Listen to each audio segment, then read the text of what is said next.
ओम शांति। नवरात्रों के पवित्र पर्व की आप सभी को हार्दिक शुभकामनाएं।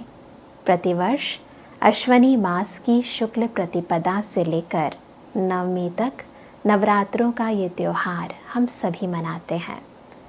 दिनों के स्टार्टिंग में ही हम सभी सर्वप्रथम कलश की स्थापना करते हैं, अखंड ज्योत जलाते हैं, जागरण करते हैं, माँ का गायन, पूजन, वंदन, कीर्तन इत्यादि करते हैं और साथ ही व्रत उपवास भी रखते हैं। इन दिनों में हर भक्त की यही इच्छा होती है कि कैसे वो माँ को प्रसन्न करे और उसकी सभी कामनाएं पूर्ण हो जाएं। वास्तव में नवरात्रों का ये त्यौहार कैसे हमें हर कर्म में सिद्धि प्राप्त करनी है उसकी विधि सिखाने आता है। हम सभी को ये बताने आता है कि यदि मन स्ट्रांग है, शक्तिशाली है, समर्थ है, तो वो जो चाहे वो कर सकता है। और इसीलिए सर्वप्रथम हम नवरात्रि के त्यौहार में अखंड ज्योत जलाते हैं, जो प्रतीक है इस बात का कि यदि हम हर कार्य में सफलता पाना चाहते हैं तो उससे पहले कार्य करने वाली आत्मा, उसकी स्मृति बरकरार रखनी ज़रूरी है। यानी सदा ये याद रहे कि मैं ये देह नहीं, अपितु इस देह को चलाने वाली चेतन शक्ति, अजर अमर अविनाशी ज्योति आत्मा हूँ। साथ ही ये भी स्मृति रहे कि मैं आत्मा शांत स्वरूप हूँ, सुख स्वरूप हूँ, आनंद स्वरूप हूँ, प्रेम स्वरूप हूँ, उस परम पिता परम ज्योत परमात्मा की संतान हूँ। इसीलिए नवरात्रि के त्यौहार में उपवास भी रखा जाता है। यदि उपवास शब्द को देखें तो ये शब्द का संधि विच्छेद करते ही पता चलता है। उप अर्थात समीप, वास यानी रहना, यानी परमात्मा के साथ रहना, परमात्मा के सानिध्य का सदा अनुभव करना। यदि हम हर कर्म को करने से पूर्व और करते वक्त ये याद रखते हैं कि मैं आत्मा उस सर्वशक्तिवान परमपिता परमात्मा की संतान हूँ, तो सफलता ना मिले ये तो असंभव है। साथ ही इन दिनों बहुत से लोग व्रत भी रखते हैं। व्रत का शाब्दिक अर्थ है प्रॉमिस करना, यानी प्रतिज्ञा करना। लोग ये प्रतिज्ञा करते हैं कि 9 दिनों में हम कोई भी राजसिक या तामसिक भोजन को ग्रहण नहीं करेंगे, केवल सात्विक भोजन ही ग्रहण करेंगे। क्योंकि सात्विक भोजन खाने से मन के अंदर जो विचार हैं वो भी सत्व प्रधान उत्पन्न होते हैं। क्योंकि अन्न का और मन का बहुत ही गहरा कनेक्शन है।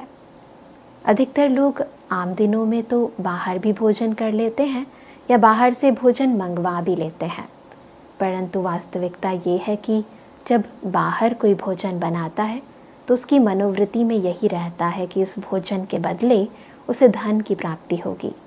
यानी माइंड जो है वो बिजनेस माइंडेड हो जाता है। यानी मन में यही संकल्प आता है कि इसके बदले में मुझे क्या मिलेगा।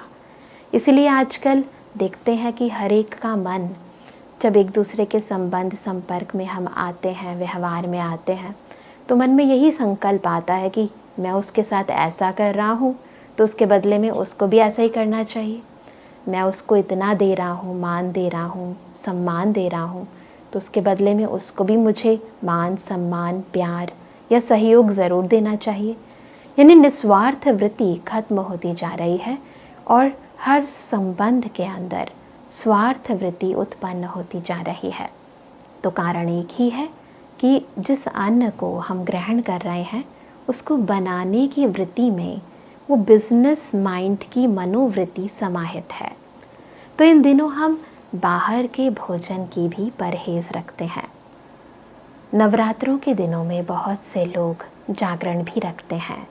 जागरण का अर्थ है आंतरिक जागृति, अपने अंदर के सोए हुए गुणों को, शक्तियों को, ज्ञान को जागृत करना। वो तब संभव है जब हम रोज़ आने वाली रात्रि को ना जागें, अभी तो अज्ञानता के अंधियारे से स्वयं को जागृत करें।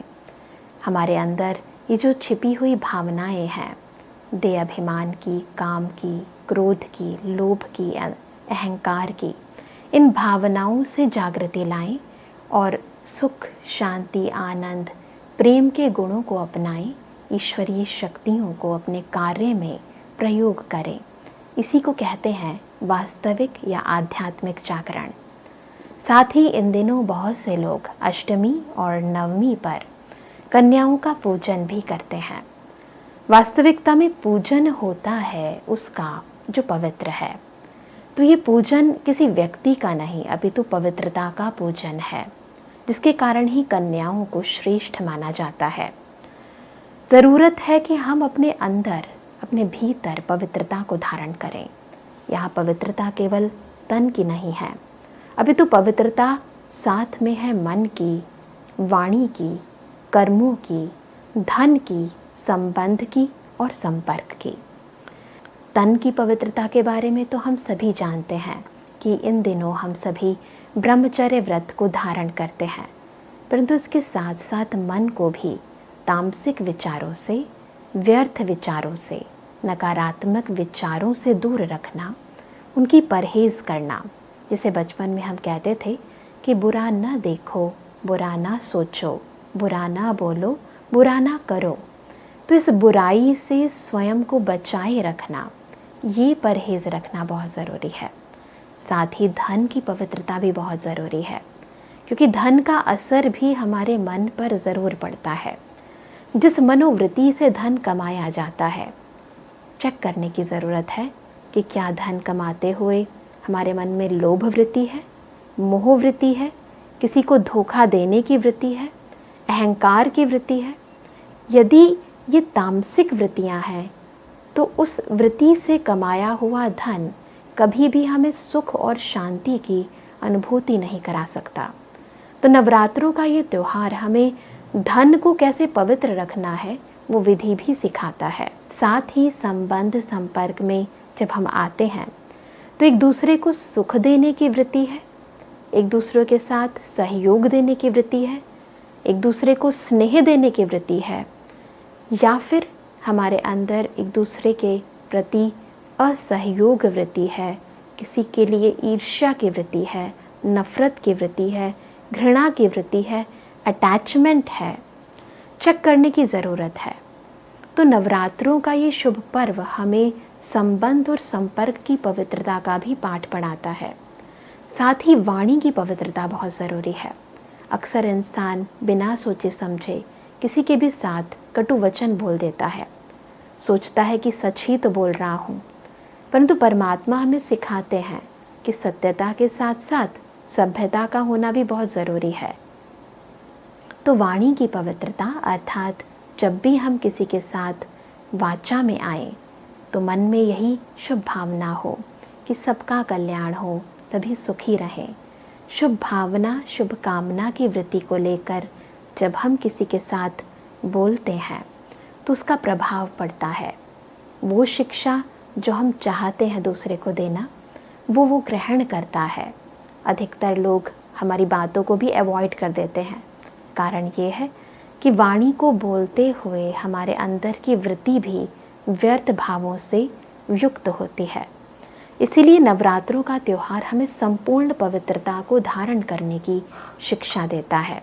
तो मन, वचन, कर्म, संबंध, संपर्क और वाणी की पवित्रता को जीवन में धारण करके जब हम नवरात्रों का ये शुभ पर्व मनाते हैं तो ये शुभ दिन हमारे हर दिन को शुभ करने का एक माध्यम बन जाते हैं। नवरात्रों से संबंधित बहुत सी पौराणिक कथाएं भी जनमानस में प्रचलित है।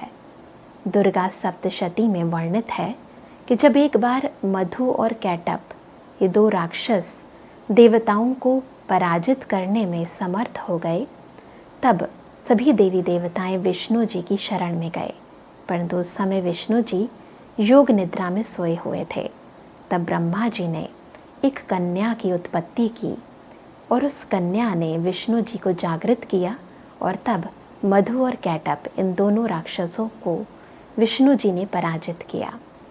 एक और कथा के अनुसार जब महिषासुर नामक राक्षस ने देवी देवताओं को परास्त कर दिया, तब देवी देवताएं त्रिदेव की शरण में गए। तब त्रिदेव की शक्ति से एक महाशक्ति की उत्पत्ति हुई और फिर उस देवी ने महिषासुर राक्षस का संहार किया।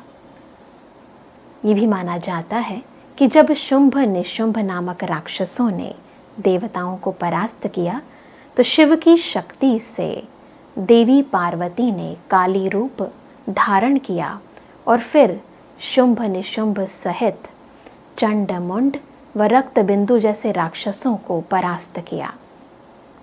वास्तविकता में हमारे अंदर का राग और द्वेष ही मधु और कैटअप है और हमारे अंदर छिपी हुई राक्षसी प्रवृत्तियाँ, जिसमें मुख्य है काम, क्रोध, लोभ, मोह, अहंकार, ईर्ष्या और द्वेष, यही वो शुंभ निशुंभ या फिर चंड मुंड है हमारे अंदर, जो बार बार व्यर्थ संकल्प उत्पन्न होते हैं, जिन्हें हम चाहकर भी रोक नहीं पाते। वो उस रक्त बिंदु के समान है जिसे हम बार बार मारते हैं और फिर दोबारा वो व्यर्थ संकल्प उत्पन्न हो जाते हैं। साथ ही महिषासुर उस महिष बुद्धि का परिचायक है, यानी भैंस बुद्धि का परिचायक है, जिसमें ईश्वरीय ज्ञान ठहर नहीं सकता। परंतु जब आत्मा परमपिता परमात्मा शिव को याद करती है, शिव शक्ति बन जाती है, तो उस याद की अग्नि से, उस काली रूप से इन सभी राक्षसों का वध हो जाता है। तो ये सभी कहानियाँ हमें आंतरिक सशक्तिकरण की ओर अग्रसर करती हैं। तो इस दफ़ा हम सभी नवरात्रों का त्यौहार स्थूल रूप के साथ साथ सूक्ष्म व आध्यात्मिक रीति मनाकर अपने व अपनों का जीवन सुख, शांति व संपन्नता से परिपूर्ण बनाएं। यही हमारी आप सभी के प्रति शुभकामनाएं हैं। आप सभी का जीवन सदा मंगलमय रहे। इन्हीं शुभकामनाओं के साथ एक बार फिर सभी को नवरात्रों की बहुत बहुत बधाई। ओम शांति।